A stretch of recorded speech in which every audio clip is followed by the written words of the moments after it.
महान स्वतंत्रता संग्राम सेनानी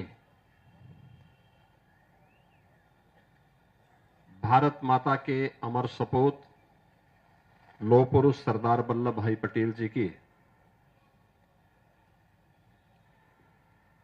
आज महापरिनिर्वाण दिवस है। मैं सबसे पहले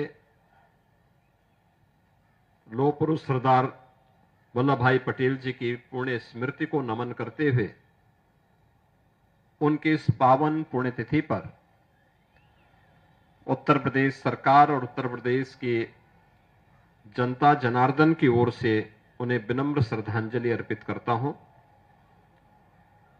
आज के इस कार्यक्रम में यहां पर उपस्थित उत्तर प्रदेश सरकार में उप मुख्यमंत्री श्री ब्रजेश पाठक जी, प्रदेश के जल शक्ति मंत्री श्री स्वतंत्र देव सिंह जी, उत्तर प्रदेश सरकार के पूर्व मंत्री और विधान परिषद सदस्य डॉक्टर महेंद्र सिंह जी, विधान परिषद के सदस्य श्री उमेश द्विवेदी जी, पवन सिंह चौहान जी, अवनीश कुमार सिंह जी, लालजी प्रसाद निर्मल जी, माननीय विधायक ओपी श्रीवास्तव जी, सरदार पटेल स्मृति समारोह समिति के महासचिव श्री शशांक वर्मा जी, अध्यक्ष श्रीमती राजेश्वरी देवी पटेल जी, महापौर श्रीमती सुषमा खड़कवाल जी, भारतीय जनता पार्टी महानगर के अध्यक्ष आनंद द्विवेदी जी,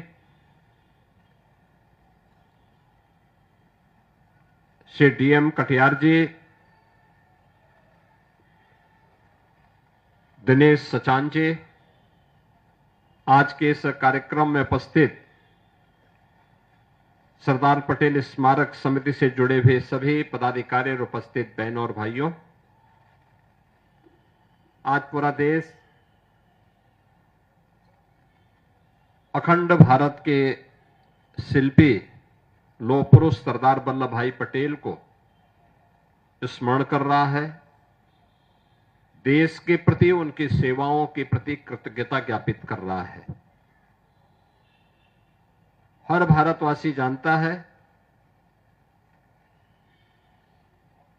कि 31 अक्टूबर 1875 को गुजरात के करमसद में लौह पुरुष सरदार वल्लभ भाई पटेल जी का जन्म हुआ था। उन्होंने एक सामान्य किसान परिवार में जन्म लिया, लेकिन अपने परिश्रम से उच्च शिक्षा अर्जित की। लेकिन उच्च शिक्षा के अर्जन के पीछे का उद्देश्य आजीविका प्राप्त करने के लिए विदेशी हुकूमत की नौकरी करना नहीं, बल्कि उच्च शिक्षा के पीछे का हेतु देश और दुनिया को समझ करके अपनी प्रतिभा और अपनी ऊर्जा का लाभ भारत माता के चरणों में कैसे समर्पित किया जाए, इसके लिए किया था। आजादी के आंदोलन में कूदे, आंदोलन को नेतृत्व दिया, कई बार जेल की यातनाएं सही, लेकिन आजादी के उस आंदोलन से विचलित नहीं हुए। यह देश जब आजाद हो रहा था, उस समय पुरजोर तरीके से भारत के विभाजन का विरोध भी किया। स्वतंत्र भारत में भारत की व्यवस्था कैसे होनी चाहिए और कैसा भारत हमें चाहिए, भारत के अंदर की उन सभी रियासतों को जिनकी संख्या देश के अंदर उस समय 567 थी, इन 567 रियासतों को भारत गणराज्य का हिस्सा बना करके वर्तमान भारत का जो स्वरूप है, अगर सही मायने में कहें तो इस वर्तमान स्वरूप के शिल्पी के रूप में यह भारत सदैव लौह पुरुष सरदार वल्लभ भाई पटेल का स्मरण करेगा। इस स्वरूप उन्हीं की देन है। हर व्यक्ति जानता है, जूनागढ़ का नवाब, हैदराबाद का निजाम नहीं चाहते थे कि भारत गणराज्य में शामिल हो, क्योंकि जब ये देश आजाद हो रहा था, टू नेशन थ्योरी को अंग्रेजों ने जब देश के अंदर लागू किया, तो ब्रिटिश हुकूमत ने उस समय देशी रियासतों को इस बात की स्वतंत्रता दी कि वे भारत गणराज्य में शामिल होना चाहें या पाकिस्तान में या अपना स्वतंत्र अस्तित्व बनाए रखना चाहें, यह उनको स्वतंत्रता दी गई थी। भारत की सभी देशी रियासत भारत गणराज्य का हिस्सा बनने के लिए जितने भी हिंदू रियासतें थीं, उन्होंने भारत गणराज्य का हिस्सा बनने में सहमति व्यक्त की। जूनागढ़ का नवाब और हैदराबाद का निजाम मना कर दिया। जम्मू कश्मीर रियासत को कहां शामिल किया जाए, वह असमंजस की स्थिति में थे। तो पंडित जवाहरलाल नेहरू ने उसे अपने हाथों में लिया कि मैं इसके बारे में आगे पहल करूंगा।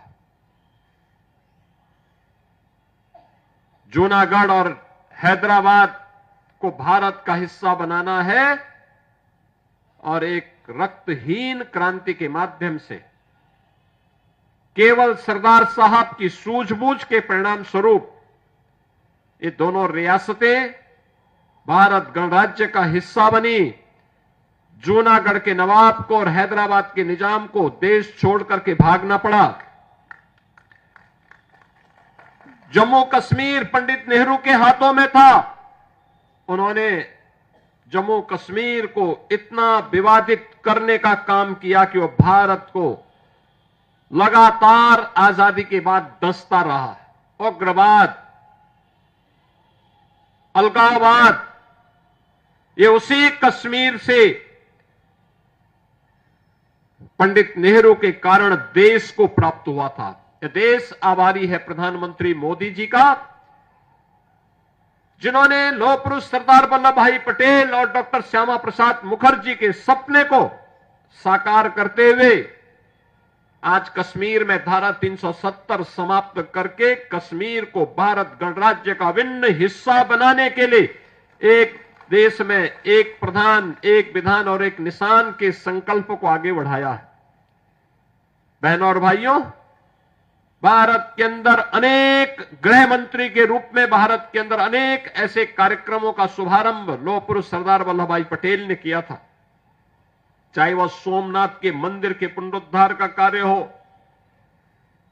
भारत के अंदर तमाम प्रकार के उन विवादों के समाधान का एक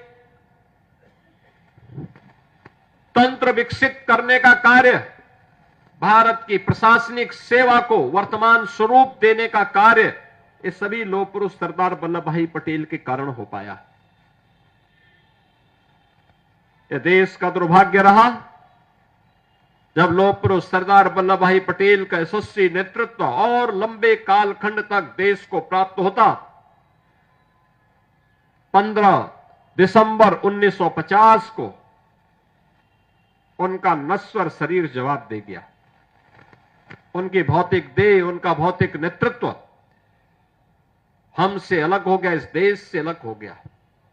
लेकिन उनकी स्मृतियां, देश के प्रति उनकी सेवाएं, देश के प्रति उनका योगदान हम सबके लिए एक चिर स्मरणीय अध्याय बन गया, एक नई प्रेरणा बन गई। आज इसीलिए हर भारतवासी जब भी लौह पुरुष सरदार वल्लभ भाई पटेल का नाम आता है, बड़ी श्रद्धा के साथ, बड़े सम्मान के साथ भारत माता के इस महान सपूत के प्रति अपनी कृतज्ञता ज्ञापित करने के लिए सदैव तत्पर रहता है। आज उनका पावन पुण्यतिथि है।